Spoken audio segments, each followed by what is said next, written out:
জাইমা রহমান বেড়ে উঠেছেন লন্ডনে। স্বাভাবিকভাবে সেখানকার সংস্কৃতি তার জীবনে একটা প্রভাব ফেলার কথা। আমরা এও জানি সেখানে বন্ধুদের সাথে সামাজিক অনুষ্ঠান বা ক্লাব লাইফ খুবই স্বাভাবিক বিষয়। কিন্তু তিনি একজন রাজনীতিবিদ, তারেক রহমানের কন্যা হওয়ায় তার রাজনৈতিক প্রতিপক্ষের জন্য এটি হয়ে উঠেছে মোক্ষম অস্ত্র। সম্প্রতি প্রধানমন্ত্রী তারেক রহমানের কন্যা জাইমা রহমান ও তার বন্ধুদের একটি অনুষ্ঠানের ইমেজ বা ভিডিও ছড়িয়ে পড়েছে সামাজিক যোগাযোগ মাধ্যমে, যা নিয়ে নানামুখী বিতর্ক চলছে।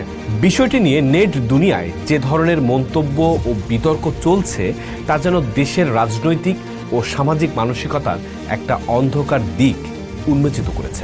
কেবলমাত্র তিনি জাইমা রহমান বলে বা একটি রাজনৈতিক পরিবারের সন্তান বলে বিষয়টি আলাপে আছে এমনটা নয়। আমরা দেখি এই বিষয়টি বাংলাদেশের রাজনীতিতে একদমই নতুন নয়। এর আগেও আমরা দেখেছি সর্বশেষ ডাকসু সহ অন্যান্য ছাত্র সংসদ নির্বাচনে নারী প্রার্থীরা সামাজিক মাধ্যমে হেনস্থার শিকার হয়েছেন। এই তালিকায় আছেন বিশ্ববিদ্যালয়ের শিক্ষক, রাজনীতিবিদ সহ অনেক সাধারণ নাগরিক। ডাকসু নির্বাচনে অংশ নেওয়া 5 নারী প্রার্থীকে নিয়ে করা ফেসবুক পোস্টের 22% ছিল বিদ্বেষ ও হয়রানিমূলক, আর মন্তব্যের ঘরে থাকা কমেন্টের 24% ছিল সরাসরি বিদ্বেষমূলক। এমন গবেষণা এসেছে ডিসমিস ল্যাবের প্রতিবেদনে।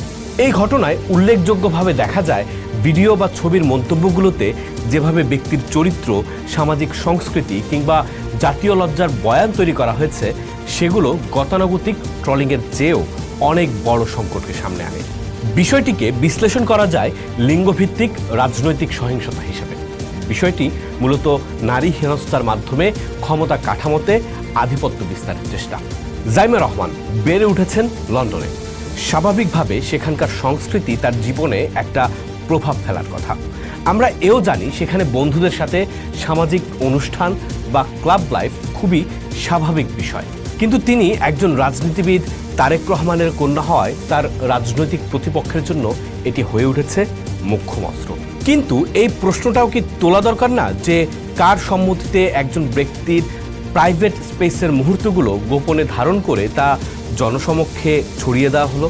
এসব বিতর্ক যখন চলছে তখন তার সামাজিক রাজনৈতিক মনস্তত্ত্ব নিয়ে ফেসবুকে লিখেছেন শিক্ষক ও গবেষক ডক্টর লুবনা ফেরদৌসী তুরিন।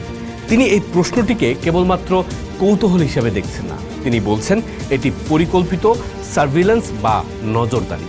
যখন একজন রাজনৈতিক নেতার কন্যাকে তার অজান্তে ক্যামেরাবন্দি করা হয় এবং তার রাজনৈতিক চরিত্র হননের হাতিয়ার হিসেবে ব্যবহৃত হয়, তখন তার ব্যক্তিগত থাকে না, তা হয়ে ওঠে ডিজিটাল অনার পুলিশিং।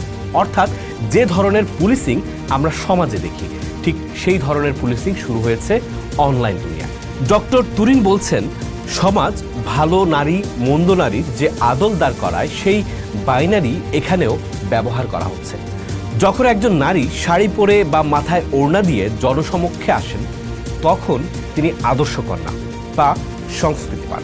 কিন্তু সেই একই নারী যখন জিন্স পরে বা পাশ্চাত্য পোশাকে নাচেন তখন তিনি হয়ে ওঠেন সংস্কৃতি বিনাশকারী। এই যে দ্বিমুখী আচরণ, সমাজবিজ্ঞানের ভাষায় একে বলা হয় কনটেক্সচুয়াল এজেন্সি।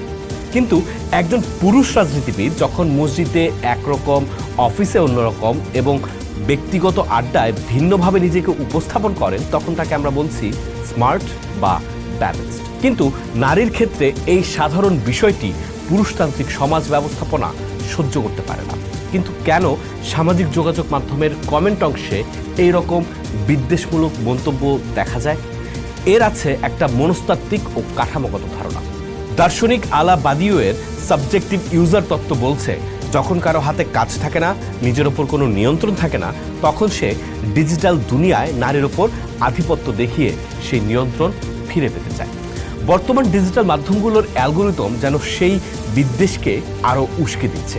প্ল্যাটফর্মগুলোর অ্যালগোরিদম যেন তৈরি হয় নারী, যৌনতা, ঘৃণা মানেই বেশি বেশি এঙ্গেজমেন্ট। এই এঙ্গেজমেন্ট থেকে আসা মুনাফার জন্য তারা নারী বিদ্বেষকে একটি ট্রাফিক রিসোর্স হিসেবে ব্যবহার করছে। অর্থাৎ এর পেছনে সামাজিক যোগাযোগ কাঠামোর একটা ব্যবসায়িক বিষয়ও জড়িত হয়ে আছে। সাম্প্রতিক সময়ে ধর্ম যেন কেবলমাত্র আর বিশ্বাসের জায়গায় নেই। ডক্টর তুরিনের ভাষায় ধর্ম যেন হয়ে উঠেছে রিলিজিয়ন অ্যাজ পারফরমেন্স। তার মতে রাজনৈতিকভাবে পুরুষ রাজনীতিকের দুর্নীতি, পেশিশক্তি বা ক্ষমতার অপব্যবহার ধর্মীয় নৈতিকতার প্রশ্নে বিচার করা হয় না। কিন্তু যখন একজন নারীর পোশাক দেখে ধর্ম জেগে ওঠে, তখন বুঝতে হবে ধর্ম এখানে কেবল নারীকে নিয়ন্ত্রণের ভাষা হিসেবে ব্যবহৃত হচ্ছে। নারী এখানে এক ধরনের ধর্মীয় শুদ্ধতার ডিসপ্লে কার্ড। দক্ষিণ এশিয়ার রাজনীতিতে এই প্রবণতা নতুন কিছু নয়। অতীতে শেখ হাসিনার পরিবারের সদস্যদের পোশাক নিয়ে কুৎসিত মন্তব্য, খালেদা জিয়ার ব্যক্তিগত অভিরুচি নিয়ে ট্রল, কিংবা বেনজির ভুট্টোর পাশ্চাত্যের জীবনযাপন নিয়ে আক্রমণ, সবই একই মেকানিজমের অংশ। রাজনীতি এখানে নীতি দিয়ে লড়ে না, লড়ে নারীকে শেম দেওয়ার মাধ্যমে।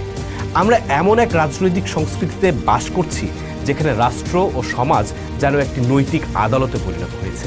এখানে আইনের শাসনের চেয়েও যেন জরুরি হয়ে পড়েছে নারীর নৈতিকতার বিচার।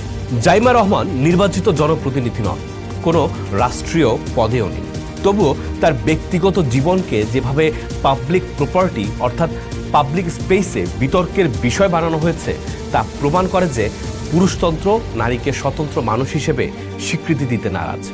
এইরকম সমাজ ও রাজনৈতিক ব্যবস্থাপনা কি আমাদের গণতন্ত্র ও সংস্কৃতিতে খুব ভালো কিছু নিয়ে আসছে, নাকি গণতান্ত্রিকভাবে সামাজিকভাবে আমাদের অন্ধকার দিক, পুরুষতান্ত্রিক মগজের অন্ধকার দিক এবং অনলাইনের পুরুষতান্ত্রিক মনোভাবকেই বারবার হাজির করছে? পোস্ট দেখুন, ভাবুন, করুন, থাকুন পোস্টের সাথে।